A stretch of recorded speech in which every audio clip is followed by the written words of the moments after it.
Hello there, everyone. Just want to make sure I'm live. I'm looking at my phone right now.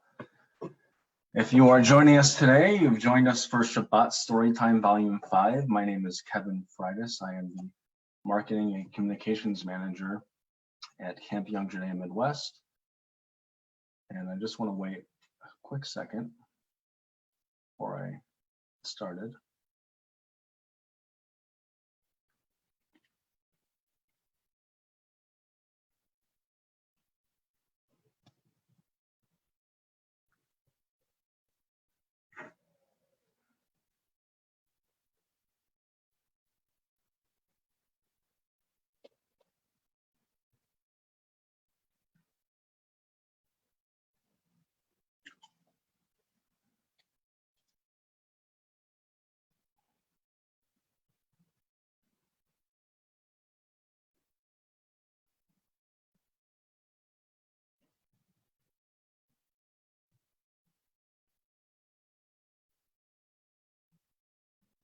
For some reason, I cannot tell if you can see me or not.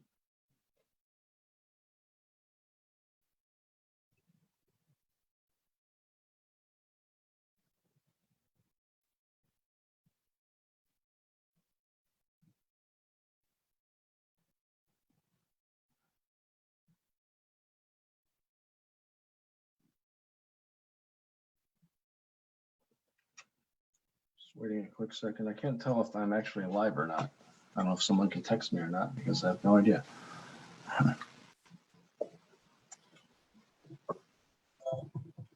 Okay, I'm being told that people can see me, so I, for some reason, couldn't get it up on my phone. Anyways, today I'm going to be reading a Shabbat story, and after the Shabbat story, we are going to be announcing the winner of our Nailed It competition. This is a book called Things Should Match. It is a book that we get every month, or we get different books from PJ Library every month, and this one is written by Sheldon Oberman and illustrated by Paul Mizell. I'm not going to show you the pictures, I'm just going to read it. So here we go, Shabbat story time. Sorry, everybody's texting me right now. Shmendrik, his wife, and 12 children lived at the edge of a forest. They had a one-room cabin that they had built out of logs, with a roof of long thatched grass. They had a cow for milk, a sheep for wool, and some chickens for eggs. They also had a field and a garden, so they could grow whatever else they needed. They always said to one another, "We don't have 2 coins to rub together, but except for that, we're quite well off." One day, a man knocked on their door and said, "I'd like one of your chickens." Shmendrik was very surprised. He answered, "I'll discuss it with my family." The family had a meeting to decide if they should give the man a chicken. An hour later, they came to a decision. They told the man, "We will let you have a chicken if you promise to take care of it." "Certainly," said the man. "I am sure my whole family will love this chicken." "What do you want for it?" asked the man. "Oh," said Shmendrik, "I didn't know you wanted to pay for it." The Shmendriks had never bought or sold anything before. They had another meeting and decided how much money they wanted for the chicken. Shmendrik told the man, "Give us enough money so we can buy something." The man smiled. He took the chicken and he gave Shmendrik a small copper coin. The Shmendriks sat around the old shaky table, staring at the coin. They all tried to think of something they needed to buy. They couldn't think of anything. Then Shmendrik said, "I lost a button from my shirt. Let's buy a button." The Shmendrik family decided to buy the button together. They walked into town and stood outside the department store. They read out the words on the big sign over the door. The sign said, "We have everything you need and even things that you don't." Shmendrik was very impressed. He told his wife and children, "This is the biggest and best store in town." He was right, because it was also the only store in town. The Shmendriks were amazed at all the shelves full of things. Finally, they found the button department, and Shmendrik said to the sales clerk, "I want to buy a button." The clerk loved to sell things, the more the better. So he said to Shmendrik, "I can sell you a new button, but if you buy a new button, it won't match your old buttons. You need a set of 6 matching buttons." Shmendrik said, "It's true, things should match." So the salesman gave him a package of 6 matching buttons. As Schmendrick turned to leave, the sales clerk in the next department pulled him over and said, "You shouldn't put fine new buttons on a ragged old shirt. It doesn't match. You need a new shirt." Schmendrick said, "It's true. Things should match." That sales clerk brought him a new shirt and sewed on the new buttons right then and there. The salesperson in the next department pulled Schmendrick aside. He said, "How can you wear that new shirt when the rest of your clothes are so old? You need a whole new outfit." Schmendrick answered, "It's true. Things should match." The sales clerk dressed him up in shiny shoes, silk socks, pants, jacket, tie, and a very sporty hat. The salesperson in the next department saw how much Schmendrick was buying and called him over. He said, "How can you wear such fine new clothes when your wife and children are dressed in rags? They need new clothes as well." Schmendrick looked at his wife and children and said, "It's true. Things should match." So the wife and children got fine new clothes, but just as they were admiring each other, the sales clerk from the car department came over and said, "You are such a well-dressed family. You need a fine new car." The whole Schmendrick family looked at one another and nodded. "It's true," they said. "Things should match." The sales clerk showed them the best car on the lot.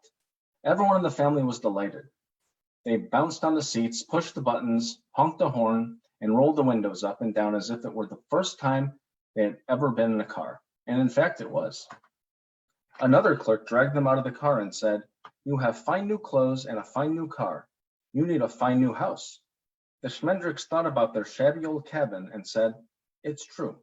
Things should match." So the salesperson showed them a picture of the finest, newest house in town. "We'll take it," said the Schmendricks.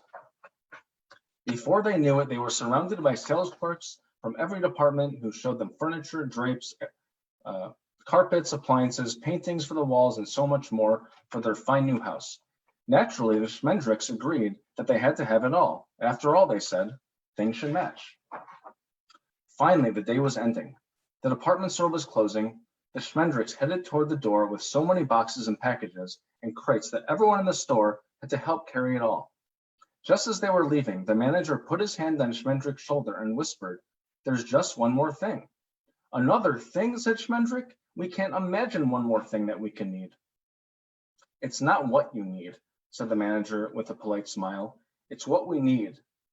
How you wish to pay for all of this." "Pay?" asked Schmendrick. "Yes, pay," said the manager. "We'll have to discuss it as a family," said Schmendrick. The family had a short meeting because they could see that the manager and salespeople were looking rather impatiently at them. Finally, Schmendrick said, "We can pay, but we not be able to pay for all of it." "How much money do you have?" asked the manager.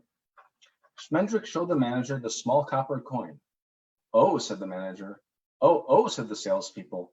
Oh, the manager and the salespeople started taking everything back. They took it back even faster than they had brought it out. Pets, sports equipment, toys, carpets, drapes, furniture, house, cars, clothes. Schmendrick's shirt, all 6 brand new buttons, except for one. The copper coin was just enough for that one button. The Schmendricks gathered their ragged clothes. They put them back on. They left the store and slowly and silently walked back to their worn-out old shack of a house. They sat around their shaky old table and stared at the button. Mrs. Schmendrick said, "This button is the only thing that we own that is brand new." The children nodded and said, "That's right. Everything else is old and worn out." Schmendrick stood up and announced, "We're better off without it." He picked up the button and tossed it into the garbage. After all, he said, things should match. And the lesson in this story, it's a great story. The more you read it, the more you get it, is not to get caught up in what you want or the things that you really need, and just be happy with what's right in front of you. Shabbat shalom. So now I am going to share my screen and go back to this page. And before I get to the nail of it, I just wanted to give you some information about stuff that we have going on next week that we are excited about. On Monday at 4:30 on Facebook Live, we have Zumba with Rebecca Schwab, who's an alum of camp. We hope that you will come and do a fun workout to end the day with us. On Wednesday, we're welcoming Jack the Magic Man, who's a young magician up on the North Shore of the Chicago area. We're doing a Facebook Live with him at 7 o'clock Central next Wednesday, so we'll hope you join us there. Next Thursday, all of our alumni are invited. We are doing an alumni happy hour. We're doing a short wine seminar with Lee Saltzman, who's the former head of wine at Italy.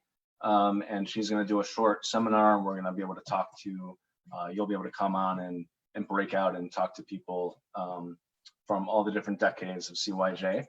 And then again, back here Friday for Shabbat Storytime. And then we're really excited to do our Havdalah in Rakud. We did this about a month ago. It was a big hit. Next Saturday at 8:45, a little bit late for people on the East Coast, but we're going to be doing a traditional Havdalah and then a very lively Rakud, which was really fun last time. So we hope that you'll join us for that. But now, Nailed It was a really awesome contest. Thank you everybody for putting in work. We had a bunch of different entries. You can see all those entries on our Instagram page. You can see all of them on our Facebook page. The point of the competition was to make a cake that resembled a cake that we showed a picture of. This is a show that's on Netflix, and we turned it into a camp show. If you want to do this type of competition again with us, please comment below on our feed so we know that you guys are interested in doing this. The winner will receive a swag bag. Again, thank you to all the entries. We had a bunch of entries. Our judges went through and we rated every single cake, and we talked about it. And the winner of this Nailed It competition is the Walneys. Amalia and Clara Walney had the winning cake. This is a picture of it right here. So congratulations, mazel to the Walney family. Again, really tough competition. Some of the cakes were really, really awesome. And we hope to do it again. And we hope that even more people will come on and do this competition. So again, thank you for joining us for Shabbat Storytime, and Shabbat Shalom, everyone.